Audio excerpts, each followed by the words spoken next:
Hello दोस्तों, online exams tutorials पे आपका स्वागत है। आज इस वीडियो लेक्चर में हम मॉडर्न इंडिया यानी कि आधुनिक भारत के इम्पोर्टेंट एमसीक्यूज का पार्ट 2 करेंगे। अगर आपने अभी तक पार्ट 1 नहीं देखा है तो आप इस चैनल की प्लेलिस्ट्स में जाइए। वहाँ आपको एक प्लेलिस्ट मिलेगी मॉडर्न इंडिया एमसीक्यूज के नाम से। इस प्लेलिस्ट के अंदर आप पार्ट 1 के साथ साथ इस लेक्चर सीरीज के आने वाले नेक्स्ट लेक्चर्स भी देख सकेंगे। तो यहाँ पे जो आपको क्वेश्चंस गिवन है ये सभी के सभी इंग्लिश लैंग्वेज में लिखे हुए हैं, लेकिन आपको इन सभी क्वेश्चंस का हिंदी में भी अच्छे से अनुवाद करके बताया जाएगा, ताकि अगर आप हिंदी मीडियम के छात्र हैं तो भी आप इन लेक्चर्स का बराबर से फायदा ले सके। पहले क्वेश्चन में पूछा गया है, which act created a new office of the high commissioner for India in London and transfer to him some of the functions performed by the secretary of state of India. निम्न में से किस act के द्वारा London में एक नया office बनाया गया था, office of high commissioner of India, और इस ऑफिस को secretary of state of India के भी कुछ फंक्शंस ट्रांसफर किए गए थे। तो यहाँ पे आपका करेक्ट आंसर होगा option B, government of India act 1919। देखिए, भारत के अंदर जो सबसे हाईएस्ट पोस्ट हुआ करती थी ब्रिटिशर्स की, वो होती थी गवर्नर जनरल या फिर वाइस रॉय। 1858 एक्ट द्वारा इस गवर्नर जनरल की पोस्ट को कन्वर्ट करके वाइस रॉय में कर दिया गया था। अब ये जो गवर्नर जनरल हुआ करता था ये रिपोर्ट करता था secretary of state of India को, और बाद में secretary of state of India report करता था क्राउन को, यानी कि जो भी उस समय पे इंग्लैंड का राजा या फिर रानी हुआ करती थी उसको रिपोर्ट करता था। अब ये देखा गया था कि ये सेक्रेटरी ऑफ स्टेट था और ये गवर्नर जनरल था, ये मिल बांट के कुछ करप्शंस करते थे। अब इस करप्शन को चेक करने के लिए एक नया ऑफिस बनाया गया था, ये जो कि ये ऑफिस था ऑफिस ऑफ हाई कमिश्नर। और कुछ सेंसिटिव मुद्दे थे जो कि सेक्रेटरी ऑफ स्टेट से ट्रांसफर कर दिए गए थे इस ऑफिस ऑफ हाई कमिश्नर को। तो यहाँ पे हमारा करेक्ट आंसर जो आपको याद रखना है कि यह ऑफिस क्रिएट किया गया था गवर्नमेंट ऑफ इंडिया एक्ट 1919 के द्वारा। अगला क्वेश्चन है, captain Hawkins reach Jahangir court in which year. Captain Hawkins Jahangir के कोर्ट में किस साल पहुंचे। तो यहाँ पे हमारा करेक्ट आंसर होगा ऑप्शन सी, 1609। अब 1609 में ये कैप्टन हॉकिंस पहुंचे थे व्यापार की अनुमति लेने के लिए जहांगीर के दरबार में, लेकिन ये सफल नहीं हो पाए थे। इसके बाद आए थे सर थॉमस रॉय 1615 में जहांगीर के कोर्ट में ही, लेकिन ये सफल हो गए थे, और इसके बाद ही इन्होंने भारत के अंदर सूरत में पहली फैक्ट्री लगाई थी। अगला क्वेश्चन है, arrange chronologically the settlement of the following European power in India. अब ये कुछ यूरोपियन पावर दी गई है यहाँ पे चार, हमें इनको अरेंज करना है किस वर्ष ये भारत में आए इसके हिसाब से, यानी कि जो सबसे पहले आए उनको सबसे पहले रखना है और जो सबसे बाद में आए उनको सबसे बाद में। अब यहाँ पे देख लेते हैं, पुर्तगीज कब आए थे 1498 में, फिर इंग्लिश आए थे 1600 में, उसके बाद फ्रेंच आए 1664 में, और डच आए थे 1602 में। तो यहाँ पे हमारा करेक्ट क्रोनोलॉजिकल ऑर्डर जो हो जाएगा वो होगा 2, 1, 4 एंड 3। यहाँ पे लिखे हुए हैं पुर्तगीज 1498, इंग्लिश 1600, डच आए थे 1602 में, डेनिश डेनिश जो लोग डेनमार्क के थे 1616 में आए थे, और फ्रेंच आए थे बाद में 1664 में। Next question, which of the following battle ended the dream of French to set up a French empire in India. निम्न में से किस युद्ध के द्वारा भारत के अंदर फ्रेंच का एक फ्रेंच एम्पायर इस्टेब्लिश करने का सपना खत्म हो गया भारत के अंदर। अब यहाँ पे ये जो करेक्ट आंसर होगा वो होगा ऑप्शन ए, बैटल ऑफ वैंडिवाश। 1760 में ये बैटल ऑफ वैंडिवाश हुई थी, प्लासी के युद्ध के जस्ट बाद में। प्लासी का युद्ध हुआ था 1757 में। उसके बाद बैटल ऑफ वैंडिवाश में 1760s में इनको फ्रेंच को हरा के एक तरीके से भारत में इनकी पावर को बिल्कुल कम कर दिया गया, और इनके पास केवल ये पौंडीचेरी, चंद्रनगर का कुछ एरिया था, ये तमिलनाडु के पास है, यहाँ पे ये रह गया, और इनकी पावर को एक तरीके से ब्रिटिशर्स ने लिमिट कर दिया। अगला क्वेश्चन है, which of the following act was passed during the reign of Warren Hastings. Warren Hastings के कार्यकाल के दौरान निम्न में से कौन कौन से एक्ट पास किए गए थे। सबसे पहले देख लेते हैं वैरन हेस्टिंग का जो टेन्योर था वो कब से कब तक का था।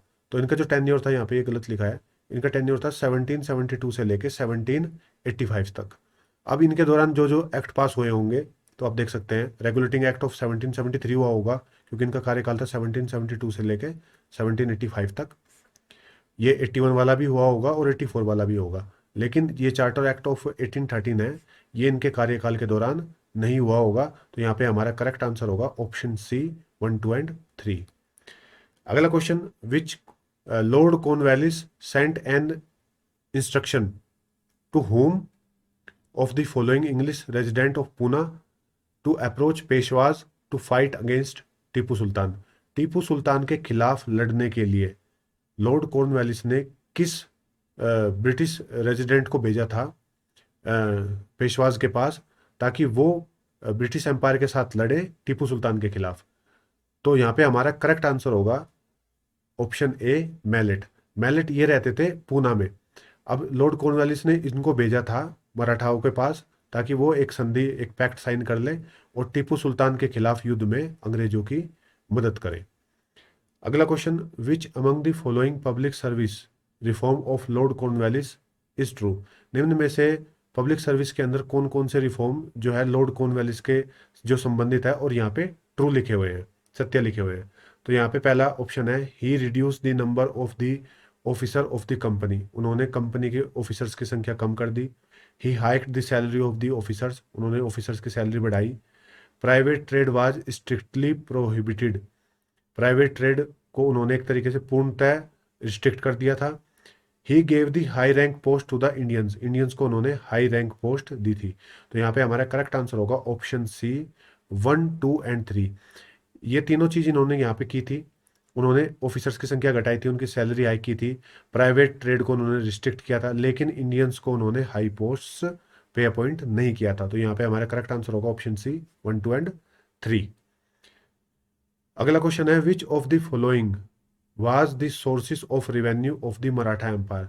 निम्न में से कौन कौन से एक तरीके से सोर्सेस थे रेवेन्यू के मराठा एम्पायर के। पहला ऑप्शन में दिया हुआ है chauth tax, sardeshmukhi tax, agricultural tax, या फिर जो अदर टैक्सेस थे जो कि कलेक्ट किए जाते थे देशमुख और देश पांडे द्वारा।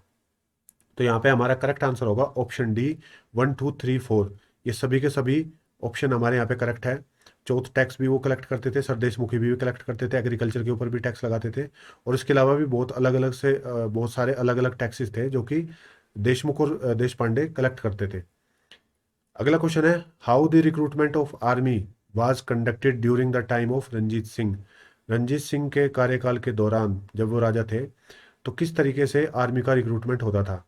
पहला ऑप्शन में दिया गया है, it was mandatory for all people of age group 20 to 40।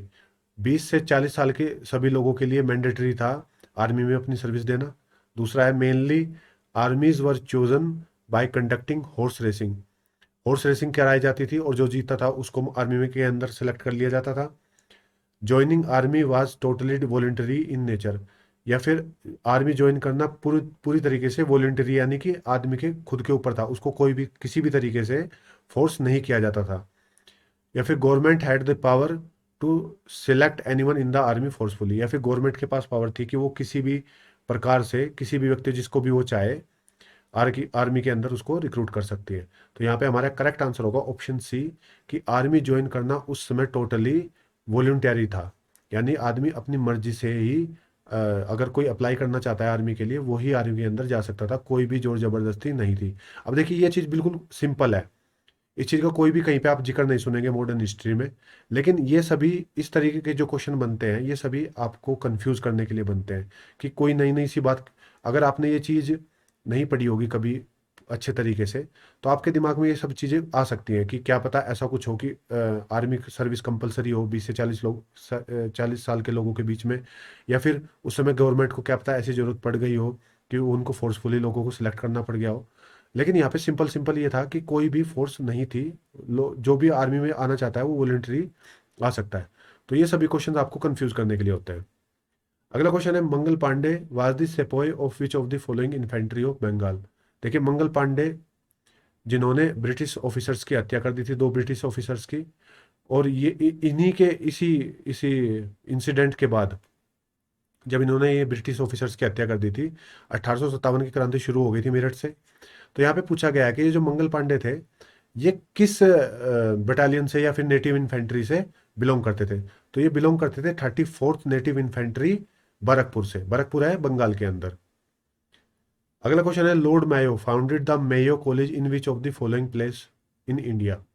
Lord Mayo ने निम्न भारत में निम्न में से किस जगह पर मायो कॉलेज की स्थापना की थी। तो यहाँ पे हमारा करेक्ट आंसर होगा ऑप्शन ए, अजमेर। अजमेर के अंदर इन्होंने 1875 में मेयो कॉलेज की स्थापना की थी।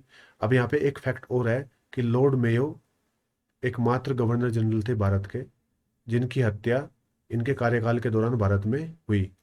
ये अंडमान निकोबार के की जो राजधानी है पोर्ट ब्लेयर, वहाँ पे एक जेल है एल्फिस्टन जेल, जहाँ पे काला पानी की जो सजा दी जाती थी उन कैदियों को एल्फिस्टन जेल में भेज दिया जाता था अंडमान निकोबार में। वहाँ पे एक दौरे के लिए गए हुए थे, तो वहाँ पे एक पठान कन्विक्ट थे, पठान एक कैदी थे, उन्होंने इनकी हत्या कर दी थी। अगला क्वेश्चन है, the first under water electric telegraph cable between India and England was laid down in which year. Bharat और इंग्लैंड के बीच में इलेक्ट्रिक टेलीग्राफ केबल जो कि अंडरग्राउंड अंडर वाटर बिछाया गया था, यह किस वर्ष में बिछाया गया था।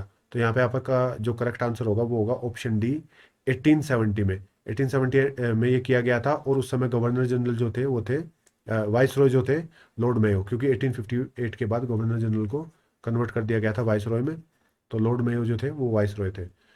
अगला क्वेश्चन है, national voters day is celebrated on. राष्ट्रीय मतदाता दिवस किस दिन मनाया जाता है। यहाँ पे आपका करेक्ट आंसर होगा ऑप्शन ए, 25 जनवरी। क्योंकि 2011 में इलेक्शन कमीशन ऑफ इंडिया ने एक प्रोग्राम शुरू किया था SVEEP, यानी कि systematic voters education and electoral participation programme, और इसी के साथ 25 जनवरी को हर वर्ष यह राष्ट्रीय मतदाता दिवस मनाया जाता है। अगला क्वेश्चन है, which among the following took place during the viceroyship of Lord Dufferin. यहाँ पे पूछा गया है कि जो लॉर्ड डफरिन हमारे वाइसरॉय थे, इनके कार्यकाल के दौरान निम्न में से कौन कौन सी घटनाएं घटी। पहला दिया हुआ है, Indian National Congress was establish, भारतीय राष्ट्रीय कांग्रेस की स्थापना हुई। तीसरा, एंग्लो बर्मीज युद्ध लड़ा गया, और क्वीन विक्टोरिया की सिल्वर जुबली सेलिब्रेट की गई। तो पहले हम यहाँ पे देख लेते हैं कि लॉर्ड डफरिन का कार्यकाल था 1884 से लेके 1888 तक। अब भारतीय राष्ट्रीय कांग्रेस की स्थापना हुई थी 85 में।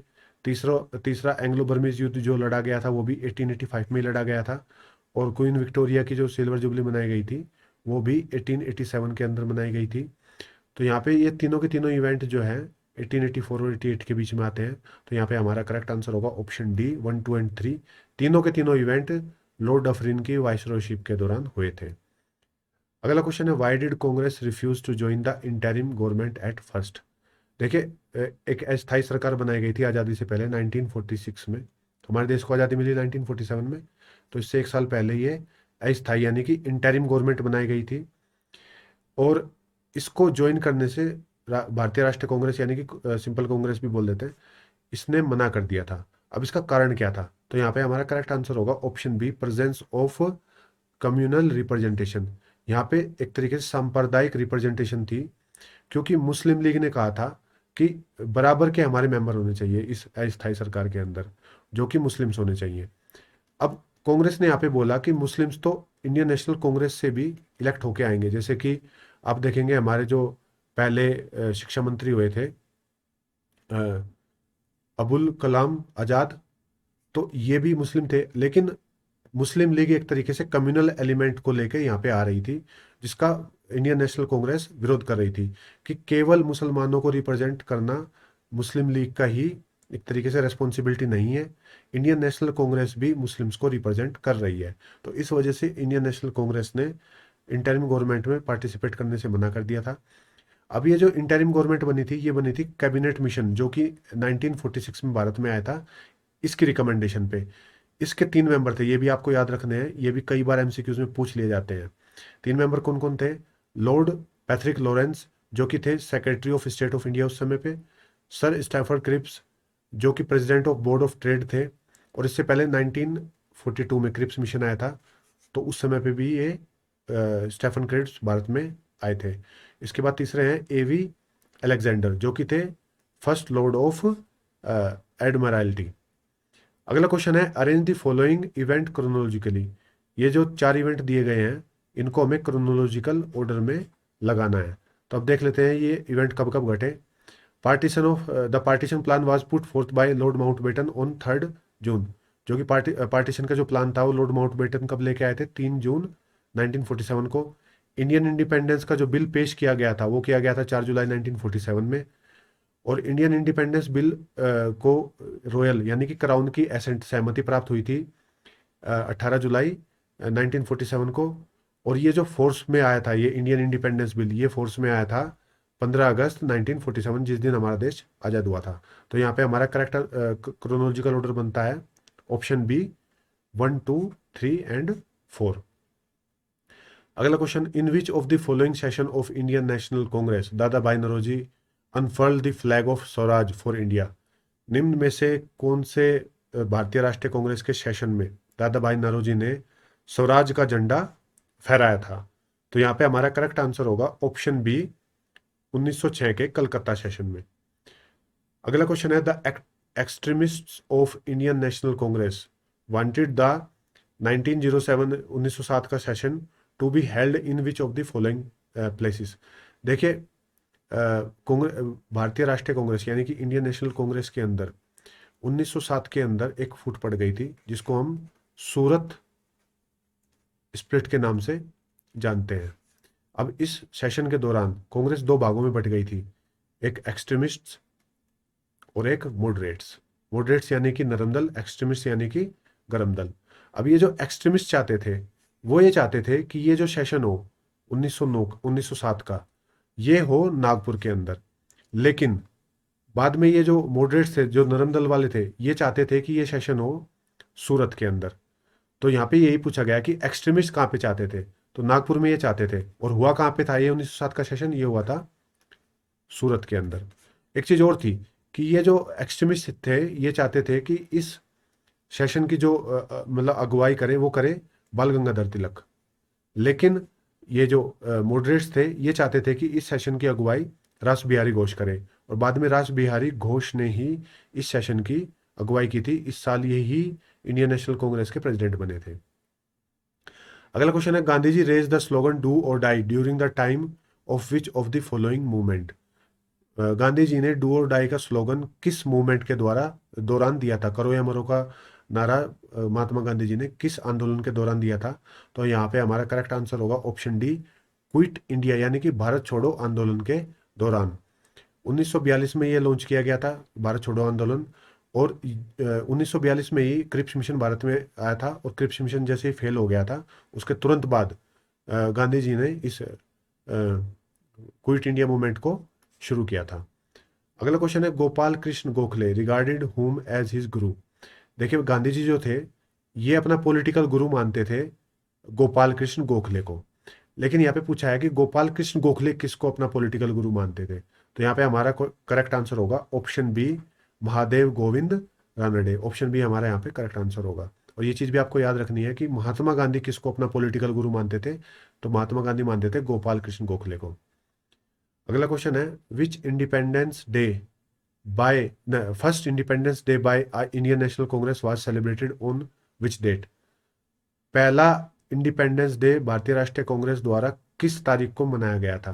तो यहाँ पे हमारा करेक्ट आंसर होगा 26 जनवरी 1930 को। 1930 में जो कांग्रेस का सेशन हुआ था वो हुआ था लाहौर में, रावी नदी के किनारे। और यहाँ पे इसकी अध्यक्षता की थी जवाहरलाल नेहरू ने। और इन्होंने यहाँ पे पहली बार पूर्ण स्वराज की घोषणा की थी कि भारत को डोमिनियन स्टेटस नहीं चाहिए ब्रिटिश क्राउन के अंडर, हमें कंप्लीट इंडिपेंडेंस चाहिए। और आज से हम 26 जनवरी को इंडिपेंडेंस डे के रूप में मनाएंगे। ये घोषणा की थी जवाहरलाल नेहरू ने इस दिन।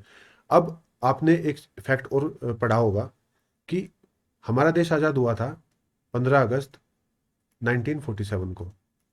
और उसके बाद जब हमने कॉन्स्टिट्यूशन बनाया वो अडॉप्ट कर लिया गया था 26 नवंबर 1949 को ही। लेकिन हमारा गणतंत्र दिवस मनाया गया 26 जनवरी, पहला गणतंत्र दिवस 1950 को। यह क्यों मनाया गया? इसका कारण यही था क्योंकि कांग्रेस इस 26 जनवरी को एक तरीके से इंडिपेंडेंस डे के रूप में मनाती आ रही थी। अब कॉन्स्टिट्यूशन को तो अडेप्ट कर लिया गया था 26 जनवरी 1949 को ही। लेकिन कांग्रेस ने 2 महीने का अलग और एक्स्ट्रा समय लिया और 26 जनवरी 1950 को इस हमारे नए संविधान को भारत को समर्पित किया। और इसी वजह से 26 जनवरी को गणतंत्र दिवस यानी कि रिपब्लिक डे के रूप में मनाया जाता है। अगला क्वेश्चन है, in which of the following session of the Muslim League Mohammad Iqbal declared the formation of a separate province that is Pakistan. यहाँ पे पूछा गया है कि मुस्लिम लीग के किस सेशन में मोहम्मद इकबाल ने मुस्लिमों के लिए एक सेपरेट प्रोविंस या प्रांत की फॉर्मेशन की डिक्लेरेशन की घोषणा की। लेकिन यहाँ पे जो पाकिस्तान शब्द दिया गया है इस सेशन के दौरान, ये यहाँ पे हमारा करेक्ट आंसर होगा इलाहाबाद सेशन 1930। इस सेशन के दौरान ये दिया गया था। लेकिन यहाँ पे एक चीज नोट करने वाली है कि पाकिस्तान शब्द का इस्तेमाल इस समय पे नहीं हुआ था। पाकिस्तान शब्द दिया गया था 1934 में। अब आपको मुझे नीचे कमेंट बॉक्स में कमेंट करके बताना है कि यह शब्द किसने दिया था और अपनी किस किताब में इस शब्द का उल्लेख किया था और बाद में यह नाम पाकिस्तान को दिया गया था। तो यहाँ पे आपको याद रखना है कि करेक्ट आंसर यहाँ पे होगा इलाहाबाद सेशन 1930 का मुस्लिम लीग का, क्योंकि कांग्रेस का जो ये सेशन हुआ था 1930 वाला, ये हुआ था लाहौर में और मुस्लिम लीग का हुआ था ये इलाहाबाद में। तो ये चीज़ आपको याद रखनी है कि, और एक चीज़ और है यहाँ पे कि ये प्रांत कौन सा था। तो ये जो नॉर्थ वेस्ट इंडिया है जो आज के समय पाकिस्तान बन चुका है, तो ये नॉर्थ वेस्ट इंडिया का ये प्रोविंस था जिसको कि इन्होंने डिक्लेयर किया था कि ये मुस्लिमों के लिए एक अलग से प्रोविंस होना चाहिए। अगला क्वेश्चन है, which of the following title was given by Mahatma Gandhi to Bal Gangadhar तिलक। निम्न में से कौन सा एक टाइटल महात्मा गांधी द्वारा बाल गंगाधर तिलक को दिया गया था। यहाँ पे हमारा करेक्ट आंसर होगा option A, the maker of modern India, यानी कि आधुनिक भारत के निर्माता। अगला क्वेश्चन है, which of the following book influence Gandhi ji to adopt the policy of non violence. निम्न में से कौन सी एक बुक ने गांधी जी को प्रभावित किया था और उन्होंने नॉन वायलेंस की पॉलिसी को अपनाया था। तो यहाँ पे करेक्ट आंसर होगा option A, the kingdom of God is with in you. और ये बुक किसके द्वारा लिखी गई थी? लियो टोल्स्टॉय द्वारा। टोल्स्टॉय क्या थे? एक रशियन पत्रकार, रशियन राइटर और फिलोसफर, और इन्होंने इस बुक को लिखा था 1894 में। तो इनमें से कोई सी भी एक फैक्ट को आपको पूछा जा सकता है कि ये kingdom of God is with in you के लेखक कौन थे, या फिर इसी डायरेक्ट इसी एमसीक्यू को कि गांधी जी को नॉन वायलेंस के लिए किसने प्रभावित किया था, या फिर ये किताब किस वर्ष लिखी गई थी। अगला क्वेश्चन है, who influence Gandhi ji by the philosophy of civil disobedience. निम्न में से किसने सिविल डिसोबीडियंस यानी कि सवैन्य अवज्ञा से महात्मा गांधी को इन्फ्लुएंस किया था, और बाद में गांधी जी ने 1930 में भारत के अंदर सिविल डिसोबीडियंस मूवमेंट चलाया था, यानी कि सविनय अवज्ञा आंदोलन। तो ये थे यूएसए के यानी अमेरिका के एक बहुत ही प्रसिद्ध फिलोसफर डेविड थुरो। ऑप्शन बी हमारा यहाँ पे करेक्ट आंसर होगा। और इसी के साथ एंड होता है इस पार्ट 2 का। पार्ट 3 को लेकर हम जल्दी ही आएंगे। अगर आपको ये लेक्चर अच्छा लगा तो आप इस लेक्चर को लाइक कीजिए, इसको शेयर भी कीजिए। अगर आप पहली बार इस चैनल पे आए हैं और आपने चैनल को सब्सक्राइब नहीं किया हुआ है तो सब्सक्राइब भी कीजिए। अगर आपको इस लेक्चर की पीडीएफ चाहिए तो आप नीचे डिस्क्रिप्शन बॉक्स में टेलीग्राम चैनल के लिंक पे जाके टेलीग्राम चैनल को ज्वाइन कर सकते हैं, और यहाँ पे आपको इसकी पीडीएफ के साथ साथ आगे आने वाले सभी लेक्चर्स की पीडीएफ और इससे पहले जो हम लेक्चर अपलोड कर चुके हैं उनकी भी पीडीएफ आपको इस टेलीग्राम चैनल पे मिल जाएगी। तो जल्दी मिलते हैं। Take care and good bye.